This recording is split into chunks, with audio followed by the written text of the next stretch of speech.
बोले नेमिषे सूतमाशीनमविवाद्य महामतिं कथामृतरसस्वाद कुशलसोनुको ब्रवीण। वर्णन किया गया भागवत जी का श्रोता कैसा होना चाहिए और भागवत जी का वक्ता कैसा होना चाहिए। नैमिषारण्य की पावन भूमि है ये। नैमिषारण्य कहाँ है महाराज? और नैमिषारण्य क्या है? नैमिषारण्य की महिमा क्या है? बोले एक बार सभी देवताओं ने ब्रह्मा जी से जाकर के प्रार्थना किया, हे ब्रह्मा जी हमें कोई ऐसा पवित्र स्थान बताइए जहां हम चीर काल तक बैठ करके सत्संग कर सके, भगवान की कथा सुन सके। कोई ऐसा पवित्र धराधाम इस भूमंडल पर है जहां हम सत्संग कर सके। देखो सत्संग के लिए पवित्र भूमि का होना अत्यंत आवश्यक है। भूमि का, व्यक्ति का और वातावरण का बहुत असर पड़ता है हमारे जीवन पर। हम कैसे व्यक्ति के संग में रहते हैं, हम किस वातावरण में रहते हैं और हम किस भूमि में रहते हैं।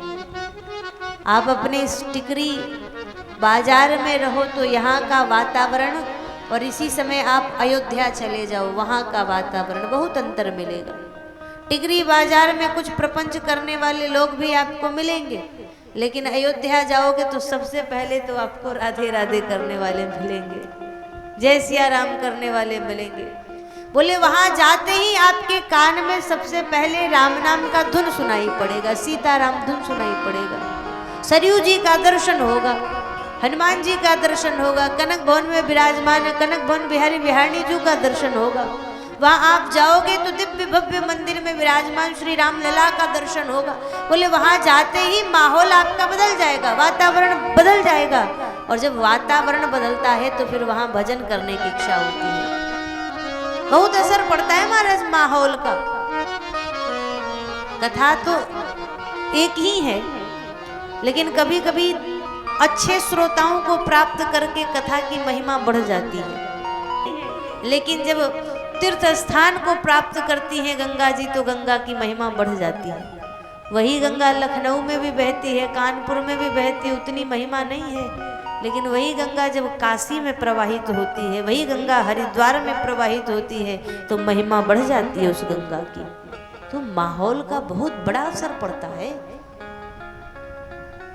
ब्रह्मा जी से देवताओं ने प्रार्थना किया कोई पवित्र स्थान ऐसा है जहां हम बैठ करके कथा सत्संग सुन सके। तब ब्रह्मा जी ने भगवान नारायण से जाकर के प्रार्थना किया और भगवान नारायण ने अपने चक्र सुदर्शन को उठाया और चक्र को उठा करके घुमा करके उसको छोड़ा। जिस स्थान पर आकर के गिरा महाराज, चक्र के अग्रभाग को अरा कहते हैं। बोले वो चक्र आकर के जिस स्थान पर गिरा वही चक्र तीर्थ का निर्माण हो गया और उसको नैमिषारण्य के नाम से हम लोग जानते हैं। बोलिए नैमिषारण्य धाम की।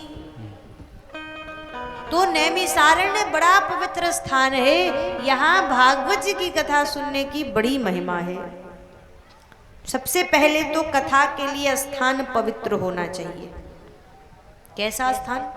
भागवत जी में तो कहा गया है कि जहाँ मंडप बने, जहाँ श्रोता और वक्ता बैठे, वो कम से कम उस स्थान को गाय के गोबर से लेपन अवश्य होना चाहिए, क्योंकि गाय के गोबर में पवित्रता होती है, लक्ष्मी का वास होता है, सभी देवी देवताओं का वास गौ माता में होता है। तो सबसे पहले स्थान पवित्र होना चाहिए। फिर बोले वक्ता कैसा होना चाहिए? नैमिषे सूतमासीनमविवाद्य महामतिं। बोले वक्ता महामति वाला होना चाहिए। महामति का अर्थ क्या है? बोले जिसकी मति महान हो, जिसकी बुद्धि विशाल हो, ऐसा वक्ता होना चाहिए भागवत जी की कथा के लिए, जिसकी बुद्धि में काम न हो, क्रोध न हो, लोभ न हो। बोले जिसकी बुद्धि में विकार न हो तो क्या हो? बोले जिसकी बुद्धि में महा हो। महा का मतलब क्या होता है? बोले महा का अर्थ होता है परमात्मा से। अहंकार शिव बुद्धि अजा मम ससि चित्त महान।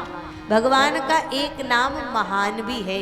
बोले जिसकी बुद्धि में महान परमात्मा विराजमान हो, ऐसी मति वाला वक्ता होना चाहिए।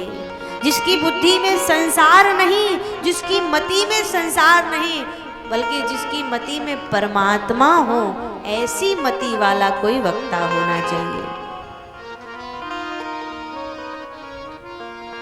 मविवाद्यम महामतिम कथामृतर रस स्वाद कुशलः सौनको ब्रवीत। और श्रोता को कैसा होना चाहिए? बोले श्रोता के दो लक्षण यहाँ बताए गए। कथामृत रस स्वाद कुशलः सौनको ब्रवीत।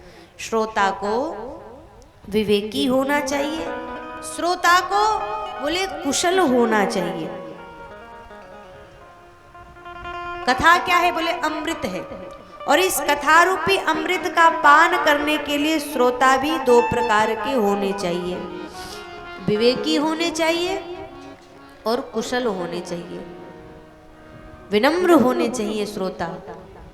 जब श्रोता कुशल होते हैं, विवेकी होते हैं, तब कथा में दिव्य रस की अनुभूति होती है। बोले भैया कथा में श्रोता तीन प्रकार के आते हैं। कैसे कैसे? बोले पहले तो श्रोता आते हैं, दूसरे सरौता आते हैं और तीसरे सोता आते हैं। बात समझ में आ रही है? श्रोता वो हैं जो कथा शुरू होने के पहले आए, 3 घंटे कथा सुने, लास्ट में आरती और प्रसाद लेकर के घर जाएं, भाव से कथा श्रवण करे, वो होते हैं श्रोता। दूसरे होते हैं सरौता। सरौता का काम जानते हैं क्या है? सुपारी काटना। पनहेरी के दुकान पे आपको सरौता मिल जाएगा, वहाँ पनहेरी सरौता से सुपारी काटते हैं। तो ऐसे जो सरौता होते हैं, कथा वाले सरौता क्या करते हैं? बोले कथा में आते हैं, उनका मन कथा में लगता नहीं है। बोले घर जाने की इच्छा होती है बार बार, चलो भैया घर चलते हैं, चलो घर चलते हैं। तो अकेले नहीं जाते, अपने साथ 2-4 श्रोताओं को उठा के लेके जाते हैं। वो सरौता होते हैं। खुद धर्म करते नहीं, दूसरे को धर्म करने नहीं देते। खुद दान करते नहीं, दूसरे से दान करने नहीं देते। खुद पुण्य नहीं करते, दूसरे से करवाते नहीं। खुद अयोध्या वृंदावन नहीं जाते, दूसरे को भी जाने नहीं। कोई जाने के लिए तैयार भी हो ना, उसका भी पत्ता काट देते हैं। क्या करने जाओगे, अभी बड़ी गर्मी है, चले जाना कभी बाद में। तो वो सरौता होते हैं। और तीसरे सोता होते हैं, जो कथा में आते तो हैं कथा सुनने, लेकिन नींद आ जाती है, बेचारे सो जाते हैं। तो तीसरे होते हैं सोता, जो कथा सुनते नहीं, बस कथा में आके सो जाते हैं। चलो भैया कथा में आके सो भी जाओगे ना, तो भी ये कथा कल्याण कर देगी। कहा गया है भागवत जी की इतनी महिमा है, और श्लोकों कितनी महिमा है। श्लोकार्ध श्लोक पादम व, पूरा श्लोक सुनिए, बहुत अच्छी बात है। नहीं सुन सकते हैं तो आधा सुन लीजिए, आधा भी नहीं सुन सकते ना, तो आधे श्लोक की आधी अर्धाली भी आप सुन ले तो भी आपका कल्याण हो जाएगा। इतनी महिमा है इस कथा की।